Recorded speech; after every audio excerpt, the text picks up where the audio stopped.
selamat malam semua. Jadi kita hari ini akan melanjutkan perhitungan arsitektur untuk bagian kemarin selesai teman-temannya ya. Pasangan keramik udah, tembok, ya kita lanjut ke pasangan keramik bordes ya. Jadi di tangga itu kan ada bordes sama anak tangga. Kita lihat gambarnya.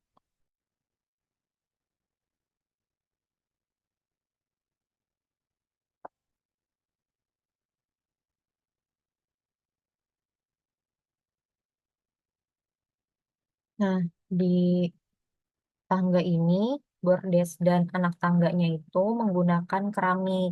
Jadi kita menghitung si keramik untuk bordes dan untuk anak tangganya. Anak tangganya itu kan ada yang buat pijakan sama tinggi tangganya. Jadi di sini ada optrit sama antrit. Kita lihat detail ini kita ya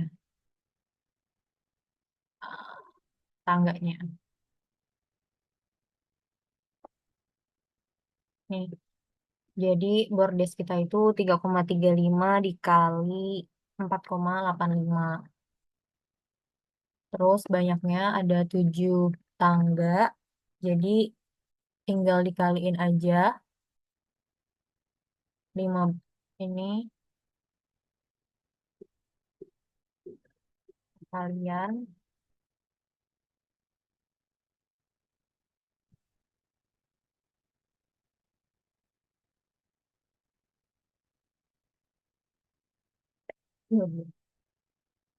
Jadi totalnya ada 113 untuk si bordesnya. Terus kita hitung si keramik buat optrit dan antrit. Optrit antrit kita ukurannya 0,2 sama 0,225 ya. Nah, ini. Terus lebar anak tangganya 2,3. Jadi 0,2 kali 2,3 terus banyaknya anak tangga. Nah, si anak tangga ini kan satu tangganya ada 19. Berarti 19 dikali 7. Totalnya 133 buah. Ini dikaliin semua juga. Terus ditambahin dengan si totalan antritnya. Didapat 130 meter persegi. Terus lanjut ke pekerjaan railing tangga. Jadi di tangga kita itu kan ada railingnya atau pegangannya ya ini. Nah, railingnya itu dia panjangnya itu ini detailnya 5,6 tambah 4,6 tambah 0,25. Nah, ini maksudnya railingnya. Terus dikalikan dengan banyaknya. Banyaknya ada 7 tangga. Jadi didapat 111,3 meter panjang. Jadi kalau railing tangga itu satuannya meter panjang. Kita nggak usah cari luasannya. Oke, lanjut ke pekerjaan waterproofing. Jadi pekerjaan waterproofing itu gunanya untuk eh, sebagai ini ya, pencegah kebocoran. Makanya si waterproofing ini ada di ya, ini di atap. Kan atap kita atap dak ya. Nah, atap dak itu rawan terjadi kebocoran karena dia cuma pakai beton aja. Makanya si betonnya itu harus dilapisin sama waterproofing. Salah satu jenis waterproofing yang kita pakai adalah waterproofing aspal tipe membran. Waterproofing aspal tipe membran itu dia kayak eh, lapisan gitu, kayak gini. Nah, jadi lapisan membran, terus nanti dipanasin. Tuh. Ini gunanya biar atap dak kita nggak mengalami kebocoran. Karena dia terekspos langsung ke cuaca. Berarti kalau misalkan waterproofingnya tipe kayak gini, hitungannya tinggal luasan si atap dak aja. Kita lihat atap dak kita luasannya berapa.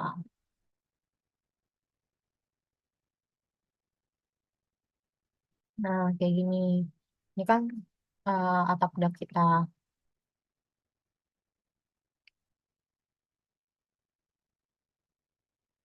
Luasannya 7 kali 25. 7 kali 25, terus bagian yang ini terekspos juga 5 kali 40, 5 kali 35. Nah, ini dikalikan langsung, terus didapat totalnya 350 meter persegi. Selanjutnya, mortar padding untuk atap. Jadi, mortar padding itu sama juga buat menghindari kebocoran. Dia itu tampilannya kayak gini. Nah, dia itu kayak mortar pelapis juga, pelapis buat si atasnya, si slab. Kalau si mortar padding, dia sekeliling, jadi di ujung-ujung ini dipakainya. Biar si pertemuan antara dinding dan si slab ini nggak ngerembes juga. Jadi dipakainya di sekeliling atap. Kalau pakainya di sekeliling atap, kita pakainya satuannya adalah meter panjang. Jadi keliling bangunan, keliling atap daknya. 25 tambah 42, terus dikali 2. Oke, lanjut ke pekerjaan sanitasi dan saniter. Jadi pekerjaan sanitasi itu biasanya isinya adalah yang ada di dalam kamar mandi. Ada kloset, terus floor drain, keran air, septic tank, wastafel, sama bak mandi. Ini adalah salah satu contoh perhitungan untuk MEP sebenarnya. Jadi kalau untuk yang sipilnya, kita bisa ambil yang bagian ini, floor drain, keran air, pasang wastafel. Nah, kalau misalkan di proyek nanti atau pas tender itu harus di state dengan jelas apakah pekerjaan saniter ini masuknya ke MEP atau masuknya ke sipil. Kalau masuk ke sipil, apa aja yang harus kita hitung. Jangan sampai apa yang kita hitung udah dihitung lagi sama kontraktor MEP. Ataupun sebaliknya, ternyata nggak kita hitung, terus di MEP-nya juga nggak dihitung. Makanya harus ada cross-check lagi.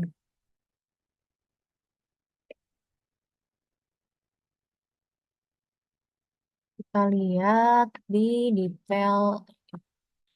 Nah, ini kan dana lantai satunya.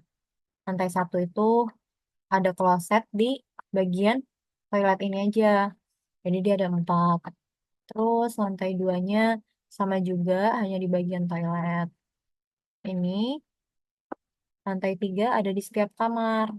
Jadi 1, 2, 3, 4, 5. Nah ini semua di dalam kamar dihitung. Karena dia tipikal dari lantai 3 sampai 7, berarti langsung dikalikan aja, dikali 5. Ini adalah total kloset yang dibutuhkan untuk satu bangunan. Terus floor drain juga sama. Nah, floor drain itu lebih gampang hitungnya. Kalau misalkan di situ ada kloset, berarti harus ada si floor drain. Nah, kalau kayak gitu kuantitinya sama. Jadi langsung aja disamain. Terus sama juga kayak keran air. Di mana ada kloset, pasti kan harus ada keran air. Di detailnya dilihat lagi apakah si kloset ini dia pakai tipe yang udah ada di dalam klosetnya tuh air apa untuk ngebasuhnya, atau harus ada kerannya tambahan. Tuh. Nah, karena kita pakainya keran air atau si semprotan itu, berarti sama nih kuantitinya, sama kayak kloset. Lanjut, pasang septic tank. Nah, septic tank juga sebenarnya masuknya ke MFP. Ini cuma salah satu contohnya aja.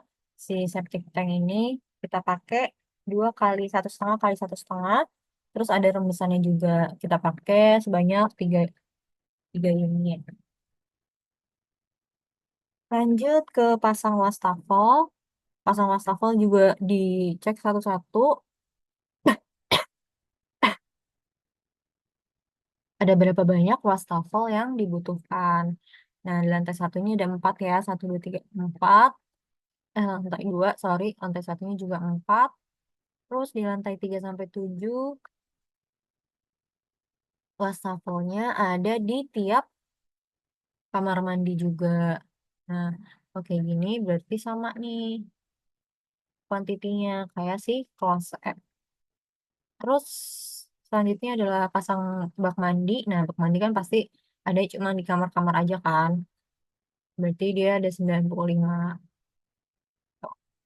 Terus pekerjaan setelah itu adalah pintu dan jendela. Jadi di detail gambar kita ini udah ada ini ya. Nah, masing-masing pintunya, tipenya. Pintu yang wooden, terus yang glass door, PVC, sama jendela. Ini di breakdown juga di lantai satu. Dia ada berapa unit, dihitung di detailnya.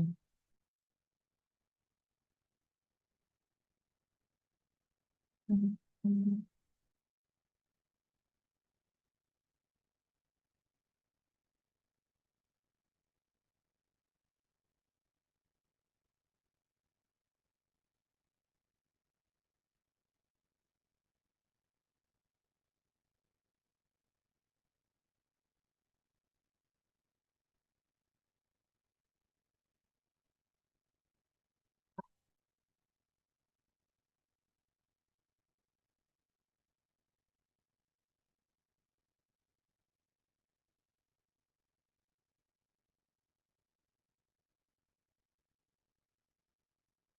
Nah, ini untuk detail letak pintunya. Jadi si window wooden door-nya ada berapa? Satu, dua per masing-masing lantai. Rekapnya emang satu-satu. Lanjut.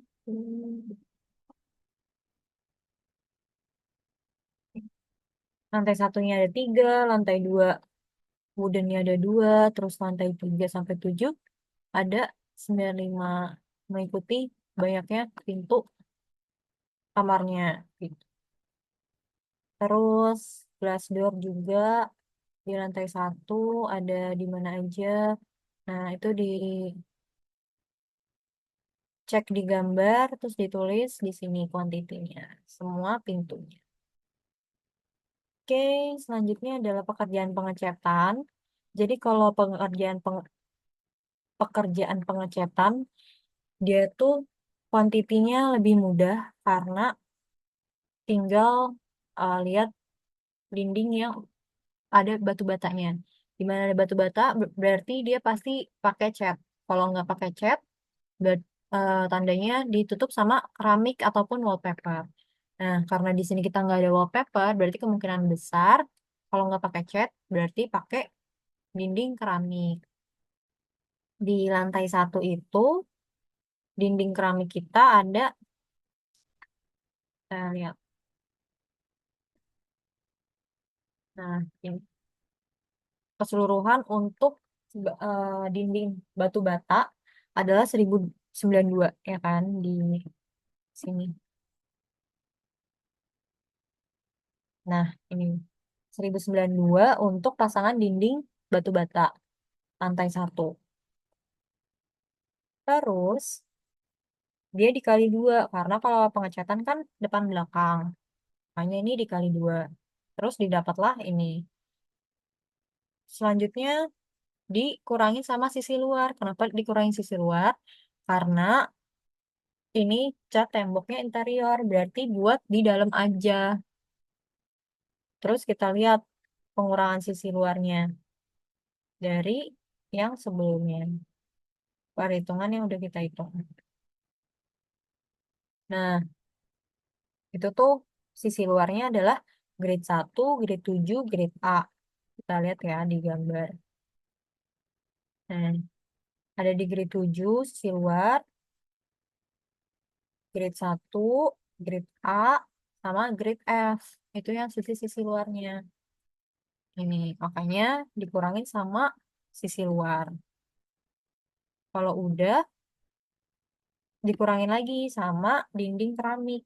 Karena yang pakai dinding keramik, berarti nggak usah dicat lagi. Terus kita lihat, tadi kan kita udah hitung untuk pekerjaan dinding keramik.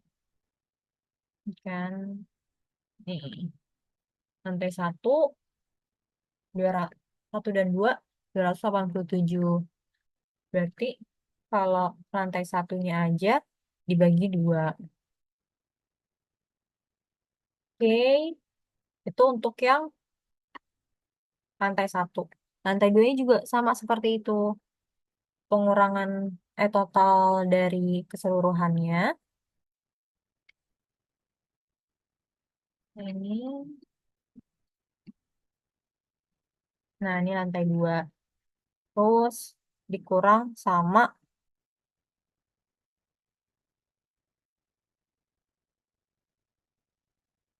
sisi luar, pengurangan sisi luarnya.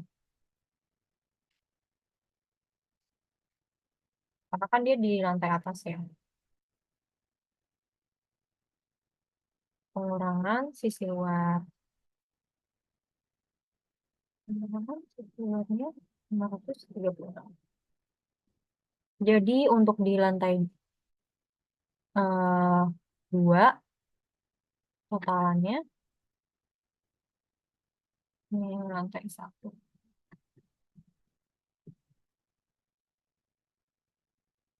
Ini total lantai 1. Total lantai 2.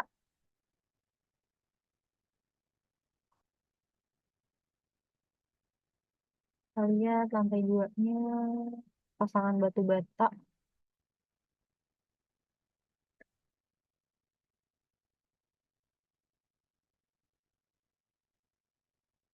dikali 2 depan belakang ya. Berarti ini kali ini.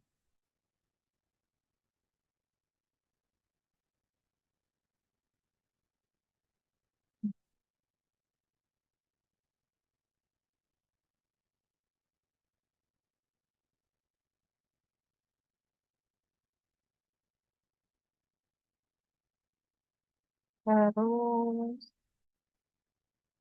totalannya berarti keseluruhan dikurang sama pengurangan sisi luar dan pengurangan dinding keramik. Totalnya adalah si lantai 1 tambah lantai 2. Nanti lantai 3-nya sama juga kayak gitu. Keseluruhannya berapa? Dikurangin sama sisi luar dan pengurangan dinding keramik. Terus lanjut ke pengecatan dinding dengan cat tembok eksterior. Berarti kalau yang eksterior itu yang bagian luar aja. Nah, kalau bagian luar kita bisa langsung ini ya, eh, dikurangin kayak gini.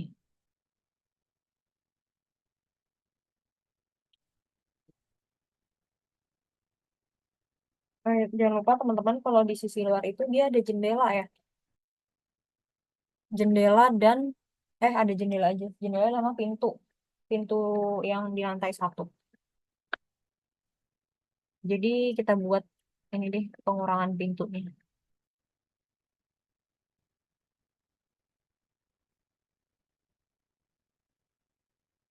Pengurangan sisi luar,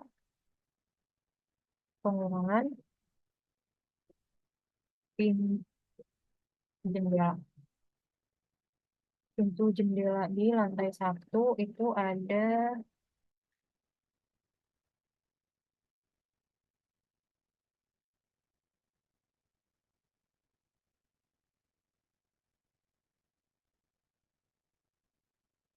yang di bagian luar ya.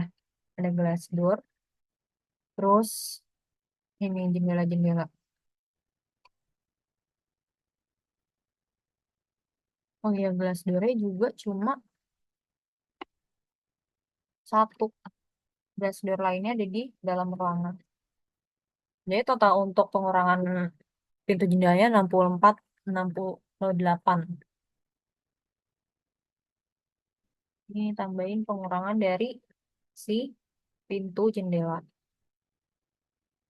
Sama juga dengan,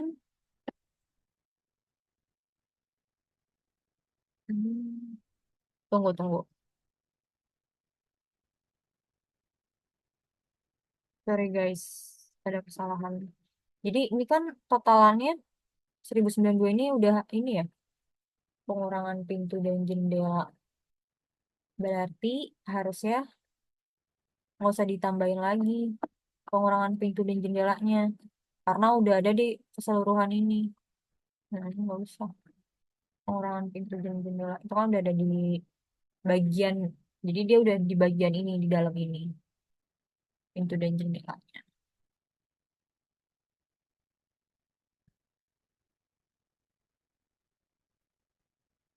Oke. Lanjut ke pengecatan yang eksterior. Yang eksterior, pengurangan sisi luar. Nah, baru nih kalau yang eksterior kita bisa hitung manual lagi dari awal. Kita lihat di ini tampaknya, tampak aja dulu.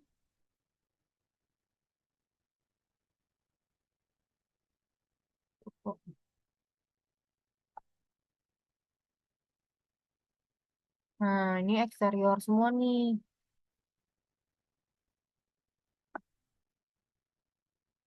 Dan berarti tingginya adalah tinggi bangunannya 28 dikali sisi depan belakang samping kanan kiri.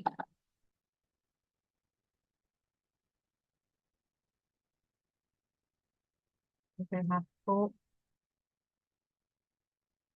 Ini sisi kanan aja ya. Kanan, kiri, depan, belakang. Ini kanan, kiri.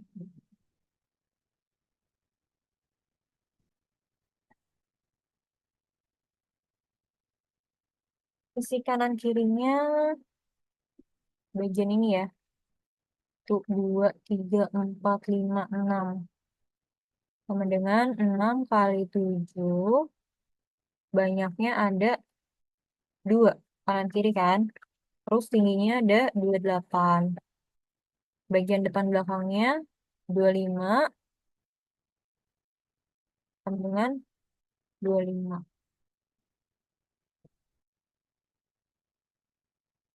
Terus tingginya sama 28 juga sampai lantai dak.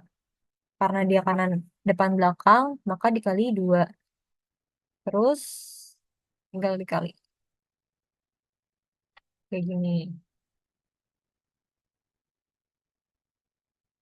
kan.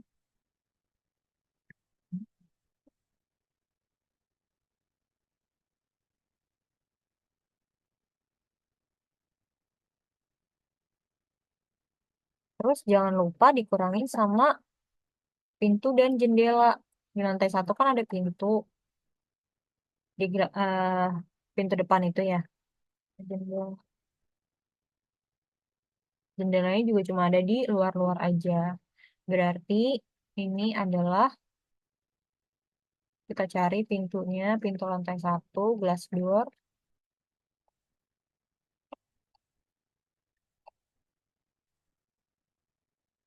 Hmm, ini kan 3. Berarti kita cuma butuh satu ya. Berarti dibagi 3.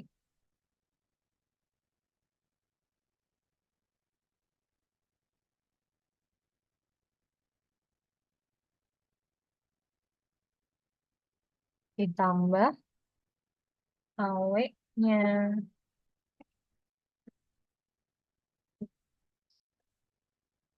Ini berlaku juga buat yang di lantai 2.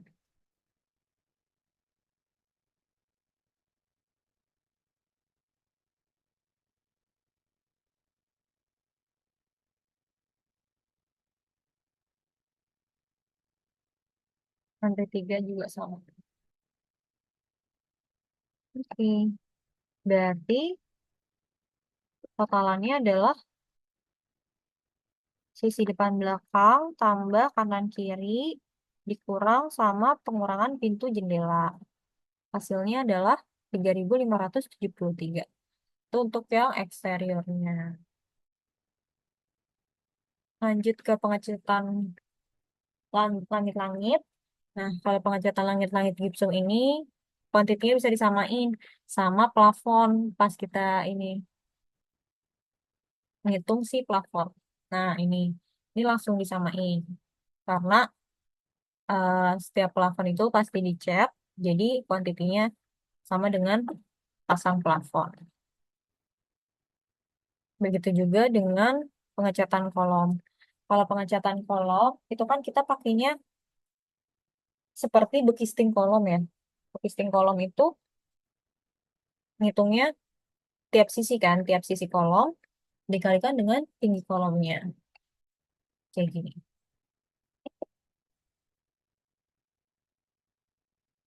Tuh. Berarti kita bisa pakai kuantitinya si bekisting kolom. Kita lihat di kuantiti si bekisting kolom di sini. Kolomnya ada di sini rekap kolom. Isinya 4.600. Itu untuk pengecatan kolomnya. Jadi nggak perlu hitung lagi satu-satu karena ternyata perhitungannya itu sama dengan berpisting kolom.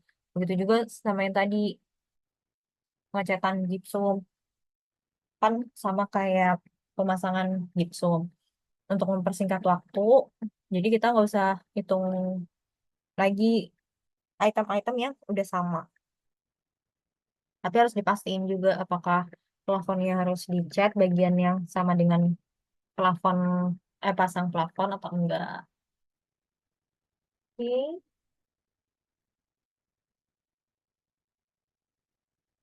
Selanjutnya adalah pekerjaan rabat dan saluran keliling bangunan. Nah, pekerjaan rabat itu bikin ini ya, saluran air dan saluran keliling bangunan. Di dalam Google Drive, aku udah kasih gambar untuk saluran air keliling bangunan. Nah, kayak gini. Jadi, saluran yang akan kita gunakan bentuknya kayak gini. Tingginya 0,6, terus dengan lebarnya 0,9. Di mana dia pakai ini dinding batu bata. Batu batanya batu batanya tebal 0,15. Terus dia pakai lantai kerja atau lin konkrit dengan ketebalan 0,08. 0,08 cm.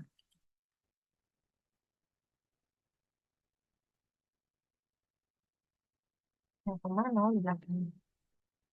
Pasir padatnya yang ini ya. Sorry.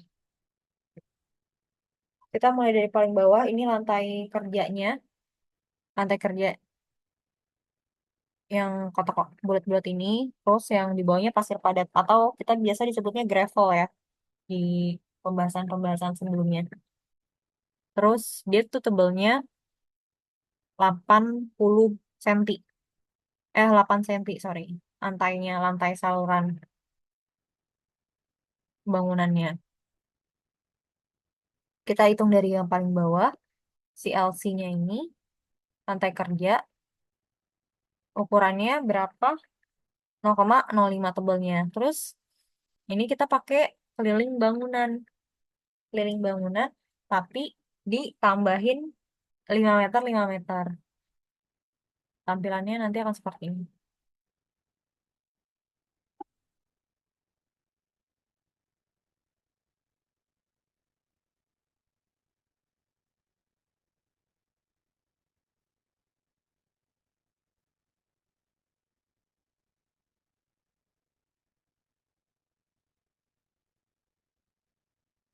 Ini kan bangunan kita ya.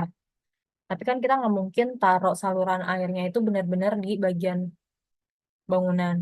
Harus di 5 meter atau 10 meter lebih dari si bangunannya. Makanya di sini kita pakainya yang 5 meter. Jadi habis 5 meter dari bangunan baru ada saluran airnya. Oke gitu berarti hitungannya 5 tambah 25 tambah 5. Oke. Terus itu untuk bagian depannya. Bagian belakangnya juga sama. Berarti 2 dikali 5 tambah 25 tambah 5. Sisi kanannya, kanan kiri, itu 5 tambah 42 tambah 5. Nah, ini juga jangan lupa dikali 2 karena dia di kanan kiri ya. Hmm.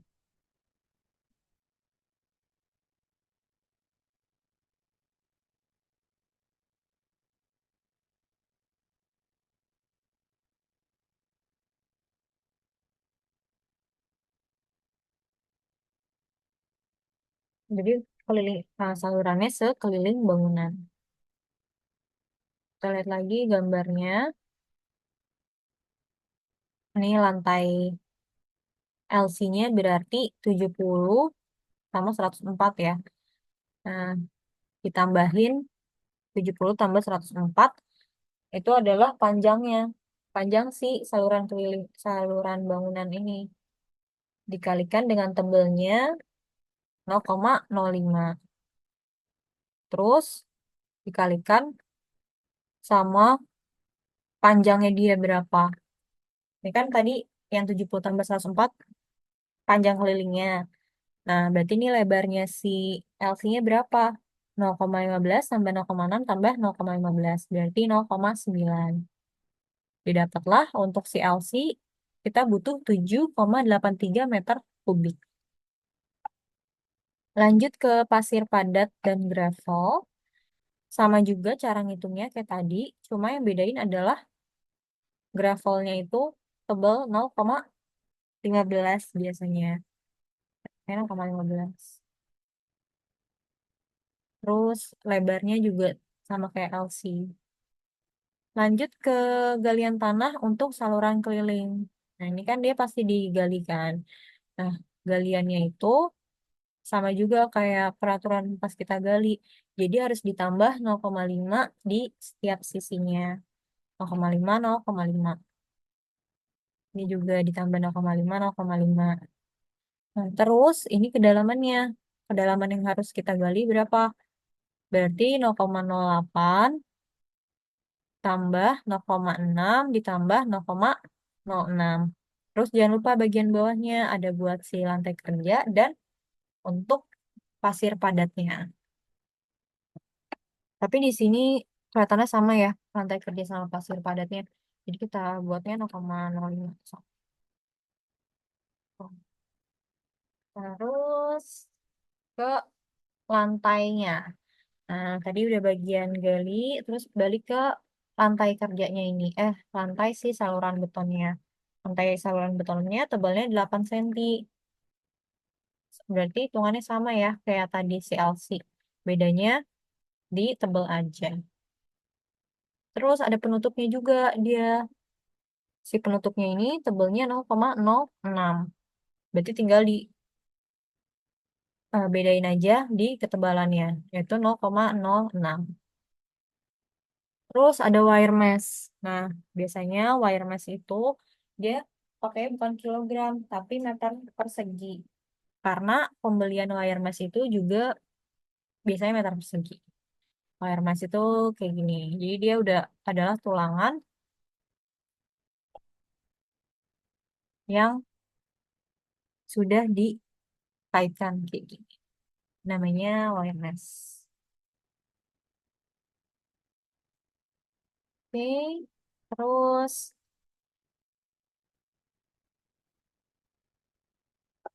lanjut. Selanjutnya adalah pasangan batu batanya. Ini batu bata buat penutup saluran keliling bangunan, ya. Dia panjangnya sama, cuma yang bedain dia adalah ada dua sisi. Jadi dua kali kanan kirinya.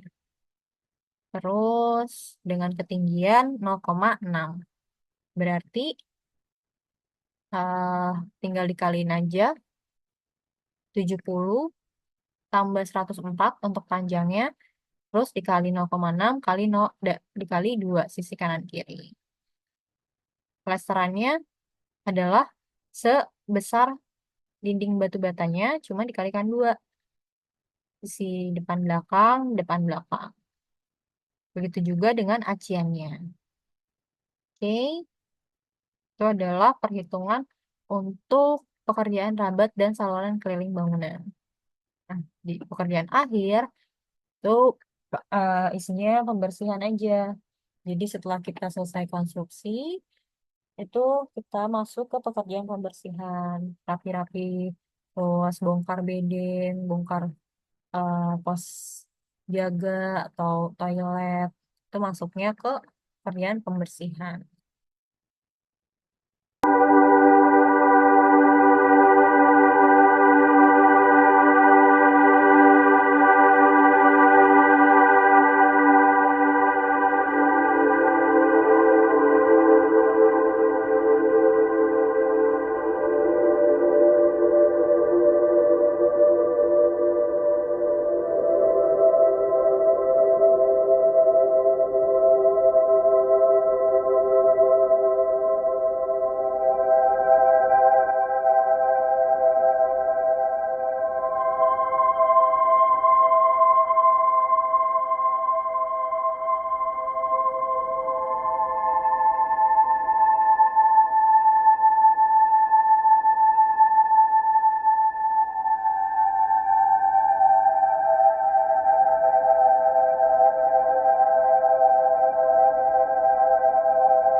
Oke,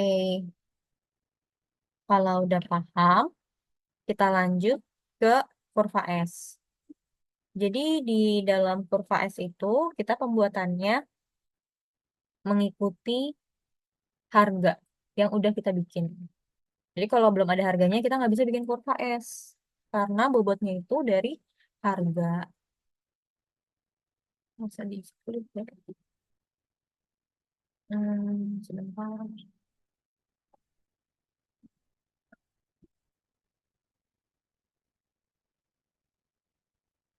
Nah, di sini kita bikin lagi tadi rekapitulasinya. Terus di sampingnya kita buat bobot pekerjaan. Cara bikin bobot pekerjaan itu adalah harganya, harga per pekerjaan dibagi sama totalan harganya, tapi yang nggak pakai PPN ya. Jadi jumlahnya sebelum PPN. Dikalikan dengan 100. Biar nanti dia persen. Nol, eh, totalnya ini harus sama dengan 100%. Nah, ini jumlahnya. Semua pekerjaannya kayak gitu. Jadi pekerjaan pondasi pancang per jumlah total dikali 100. Nah, ini adalah bobotnya, total bobotnya. Total bobot ini kita bisa memperkirakan ya. Jadi yang paling banyak makan waktu dan makan biaya itu adalah di pekerjaan pembesian. Terus selanjutnya ada pekerjaan beton dan pondasi pancang. Emang kalau di lapangan juga yang biasanya ambil banyak biaya itu adalah pekerjaan beton. Nah, selanjutnya kita bikin jadwal pekerjaan. Di dalam RKS udah disebutin kalau dia tuh ownernya mau konstruksinya selama 13 bulan. Berarti ini kita bagi nih 13 bulan. Nah, sorry, sampai 14 bulan. Kita lihat di ininya ya, RKS-nya.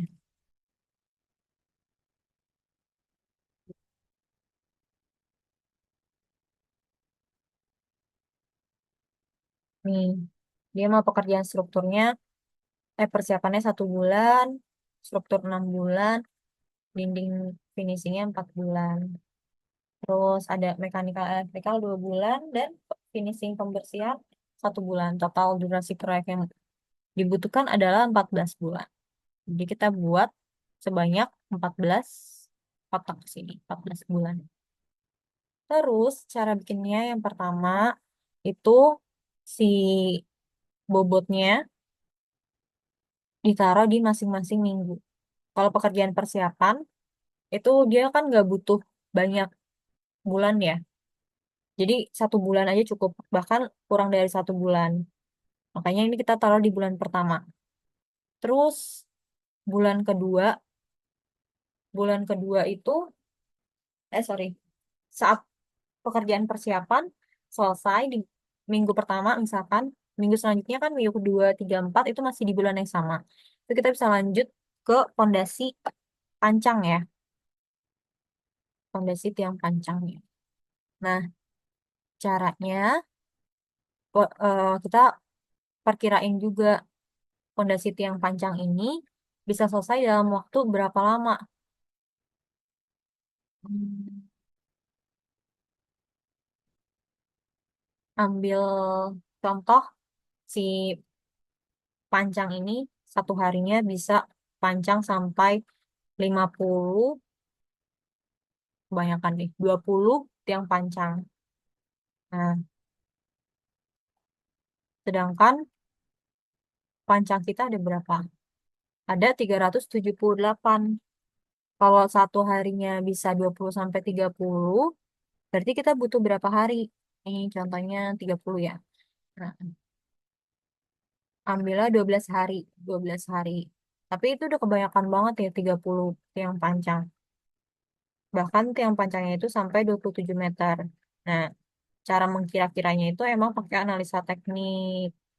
Nggak bisa hmm, perkirain sendiri. Biasanya akan dibantu sama orang-orang yang udah berpengalaman.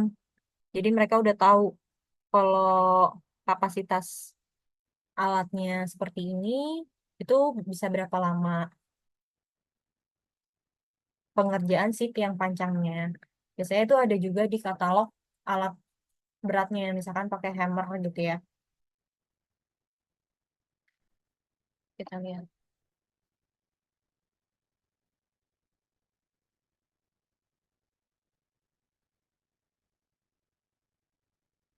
kayak gini.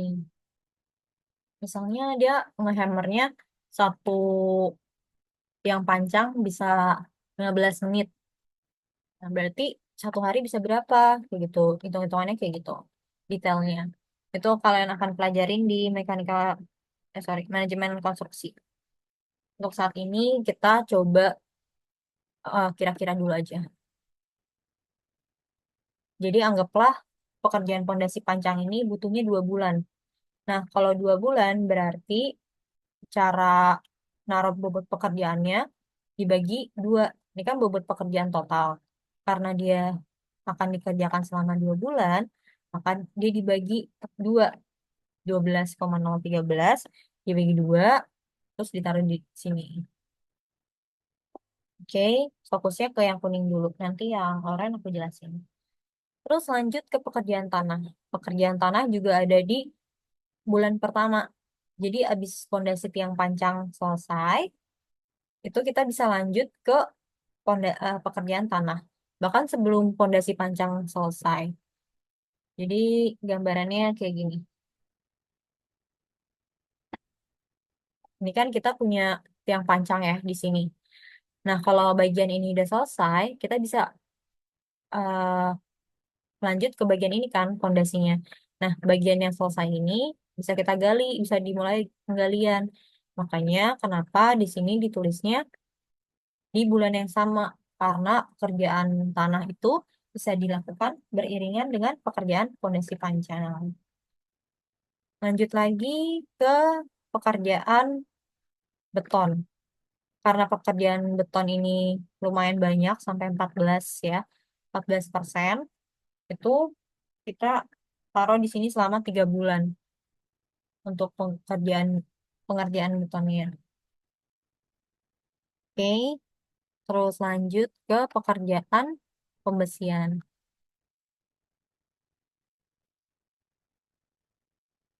Oke, di pekerjaan pembesian itu bisa mulai lebih awal. Kenapa bisa mulai lebih awal? Dia biasanya dirakit di luar site. Nah, itu udah bisa mulai di minggu ketiga. Jadi selama nunggu si pancangnya selesai, terus mau masuk ke beton, itu kita bisa mulai ini dulu, pembesian dulu.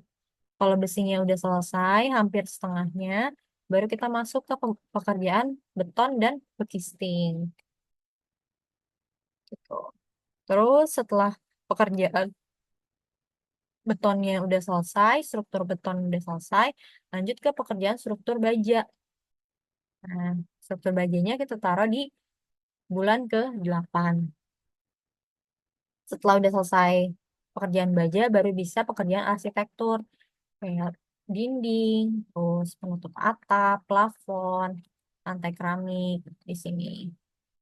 Sama ya tadi perhitungannya. Kalau misalkan 5 bulan, berarti eh, si bobot pekerjaan ini harus dibagi dengan 5. Ini bagi 5, bagi 5, bagi 5.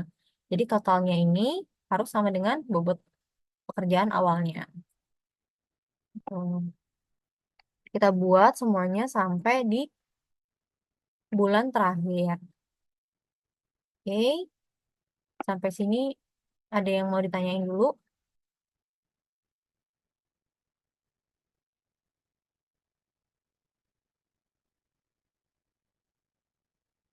Atau masih bingung dapetnya dari mana bobot pekerjaannya?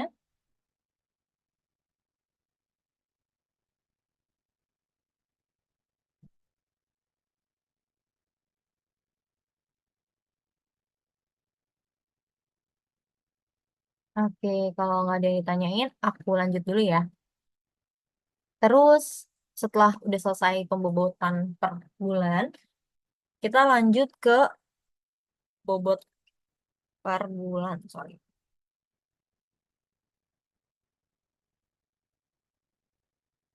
Ini ada rencana sama aktual di lapangan. Jadi, kita buat yang rencananya dulu. Yang rencananya itu yang warna kuning. Nanti yang oranye itu adalah perhitungan realisasi di lapangan. Nah, yang kita fokus yang di rencana dulu ya. Ini ada bobot per bulan. Jadi bobot per bulan adalah bobot yang dihasilkan dalam 1 bulan. 1 bulan pertama itu dia ada pekerjaan apa aja. Ada persiapan, pondasi pancang, sama pekerjaan tanah. Ketiga ini ditambahin. Jadi 7,766. Itu untuk 1 bulan. Terus bulan kedua dia ada pekerjaan pancang doang nih. Berarti dia totalnya cuma 6. Di bagian ketiga, dia ada pekerjaan pembesian. Totalnya 7. Bulan 4 juga cuma 7. Nah, bulan 5 nih banyak. Ada 3 pekerjaan. Berarti ditambahin di sini. Jadi 16. Ini juga 16, 16. Ini cuma 1, jadi 1,952. Pokoknya itu bobot per bulanan ya. Ini juga ada 2, berarti tinggal ditambahin. Keseluruhan sampai bulan terakhir. Terus selanjutnya kita punya namanya bobot kumulatif. Nah, kumulatif ini adalah penambahan dari bulan-bulan sebelumnya. Jadi kalau bulan pertama dia tetap ya 7,766. Terus kumulatifnya berarti 7,66 ditambah sama 6,007. Jadi didapat 13,773. Sama juga kayak ini. Ditambah dari bulan sebelumnya. bulan hari ini ditambah bulan sebelumnya. Terus sampai akhir. Nah, buat tahu perhitungan kita ini benar apa enggak, di akhir ini nanti harus 100% totalnya. Kalau kurang ataupun lebih, berarti di perhitungan ini ada yang salah. Tuh. Nah, itu adalah untuk kurva S yang rencana. Nanti yang rencana kita buat ini kurva S-nya. Aku kasih lihat di kurva S. Kita bikin apa masih nunggu.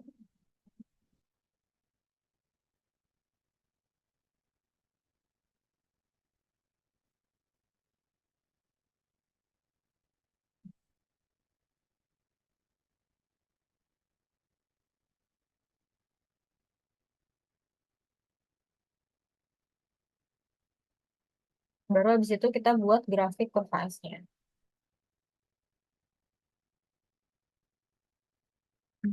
Kayak gini.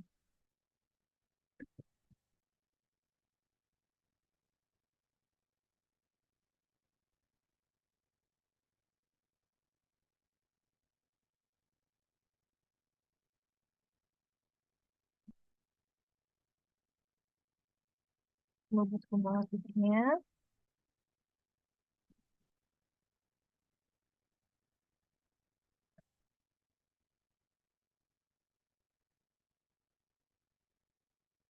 Kita bikin.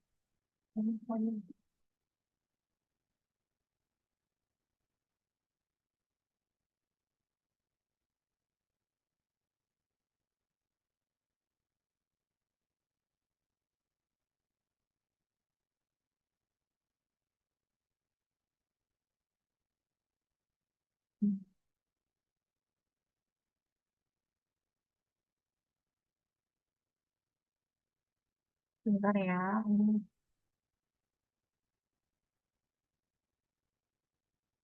Oh,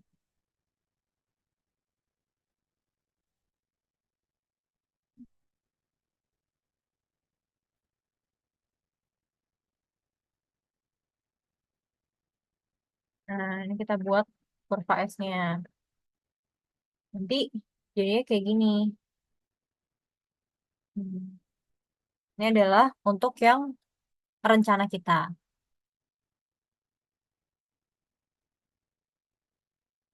Ini adalah kurva S rencana. Terus selanjutnya aku akan bahas yang bukan rencana atau progres realisasi. Nah, di sini ada rencana sama lapangan atau realisasinya. Kalau misalkan ternyata pekerjaan persiapannya on time, bisa dikerjain 2 minggu aja, berarti kita tulisnya sama nih, kayak gini, 0,425. Terus pas ngerjain pondasi pancang, di bulan pertama, dia kurang nih, kurang banyak. Harusnya kan targetnya 6%, tapi dia cuma bisa 5%. Jadi misalkan harusnya bisa 30 tiang pancang, tapi ternyata cuma 20.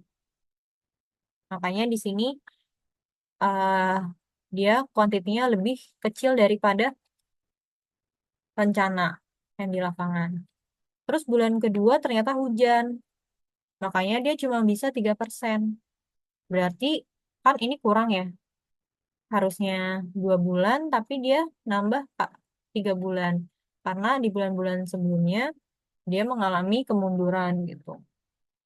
Makanya dikejar di bulan selanjutnya, bulan ketiga. Kayak gini. Walaupun dia jadi bulan ketiga, tapi dia harus tetap sama nih bobotnya 12,013. Tuh. Terus di sini sama dibikin bobot per bulan sama yang kumulatifnya. Makanya nanti dari sini bisa kelihatan, oh ternyata di sini harusnya 13%, tapi cuma dapat 3 tambah 5, 6, 7, 8. Nah, harusnya 13%, tapi cuma 8%. Gitu. Dari sini bisa kelihatan, oh ternyata pekerjaan kita ini terlambat di bulan kedua. Terus di bulan ketiga juga masih terlambat. Kayak gitu. Nanti kalau udah ada semua, sama juga dibikin kurva S-nya lagi.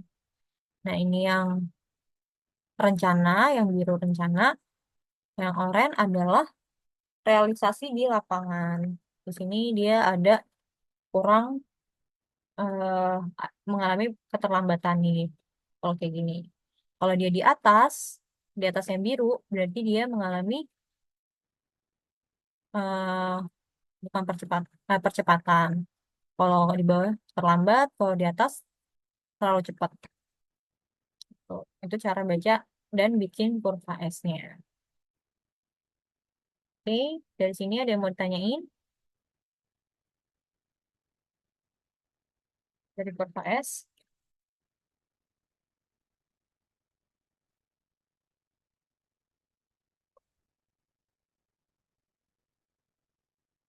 Jadi kurva S itu sebagai alat untuk eh,